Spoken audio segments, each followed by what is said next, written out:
कल जो विपक्षियों की बैठक की बात कर रहे थे, विपक्षियों का बैठक नहीं था, पक्षियों का बैठक। मैं डंके की चोट पे कहता हूं कि अब भारत के प्रधानमंत्री तो जरूर बनेंगे, लेकिन आने वाले समय बहुत जल्द आपको मैं कह देना चाहूँ 29 के पहले पहले राष्ट्राध्यक्ष भी बनेंगे। चाचा भी लड़के देखे हैं, भतीजा भी लड़के देखे हैं। भतीजा 0 पर आउट हैं, चाचा 2 पर आउट हुए थे।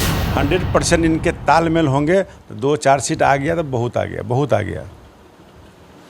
जमानत जब्त भी होंगे इनके हर सीट पर, मैक्सिमम सीट पर। मेरा नाम अभिषेक है। पटना में कल विपक्षी दलों की बड़ी बैठक हुई है जिसमें बड़े नेता शामिल हुए हैं और दावा किया जा रहा है कि बीजेपी को पूरे देश से सफाया कर दिया जाएगा बीजेपी का। हमारे साथ पूर्व मंत्री रामसूरत राय जी हैं। क्या कहेंगे, आप तो सीतामढ़ी के प्रभारी भी हैं, किस तरीके से आप लोग की तैयारी है? बिहार में तो उखाड़ने फेंकने की बात है। निश्चित रूप से कल जो विपक्षियों की बैठक की बात कर रहे थे, विपक्षियों का बैठक नहीं था, पक्षियों का बैठक था।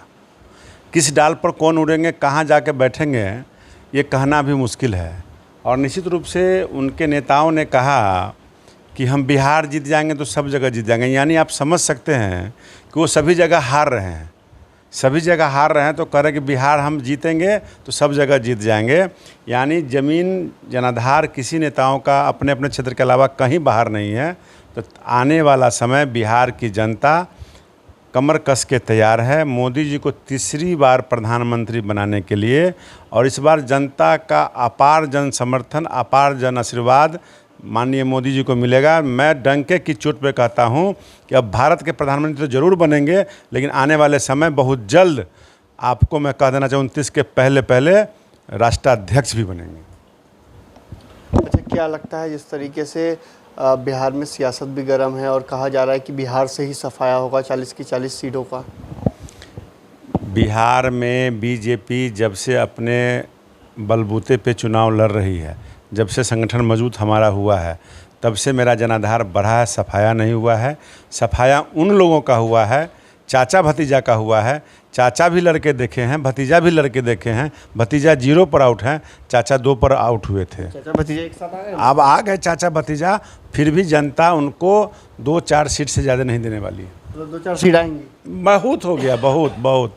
जैसे जहाँ पर 100% इनके तालमेल होंगे तो 2-4 सीट आ गया तो बहुत आ गया, बहुत आ गया। जमानत जब्त भी होंगे इनके हर सीट पर, मैक्सिमम सीट पर। दावा किया जा रहा है कि बिहार से ही प्रधानमंत्री हो सकता है। जनता निर्णय करती है। बिहार की जनता सिर्फ अकेले निर्णय कर देगी तो प्रधानमंत्री बन जाएगा, ऐसी बात नहीं है। बिहार की जनता, बिहार के मुख्यमंत्री तय कर सकते हैं। बिहार की जनता पूरे देश के जनता के साथ जब वोट मिलता है तब प्रधानमंत्री का तय होता है।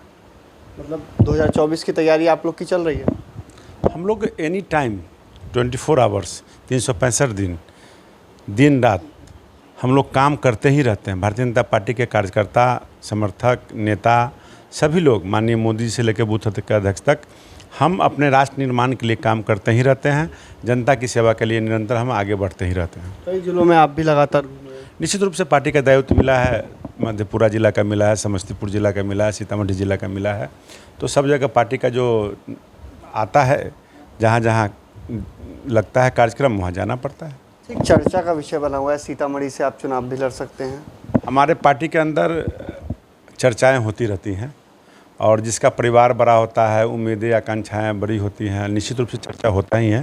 लेकिन मैं आपको स्पष्ट कर दूं कि मैं सीतामढ़ी का प्रत्याशी नहीं हूं। मैं एक कार्यकर्ता के रूप में, जिला प्रभारी के रूप में पूरे बिहार के अंदर जहां पार्टी दायित्व देती है उसको काम को करता हूं। और पार्टी के अंदर शीर्ष नेता तय करते हैं कौन चुनाव कहाँ से लड़ेगा, ये किसी को मालूम नहीं होता है। तो आपने सुना कि पूर्व मंत्री रामसूरत राय ने क्या कुछ कहा? साफ साफ कहा कि विपक्षी दलों की बैठक नहीं थी, पक्षियों की बैठक थी। कौन डाल में कौन बैठेगा, इसको लेकर बैठक थी। इन्होंने साफ साफ कहा, डंके की चोट पर कहूंगा कि नरेंद्र मोदी तीसरी बार प्रधानमंत्री बनेंगे। इतना ही नहीं, चाचा भतीजे की जमानत भी जब्त हो जाएगी। तो कई सारी बातों को कह रहे हैं पूर्व मंत्री रामसूरत राय।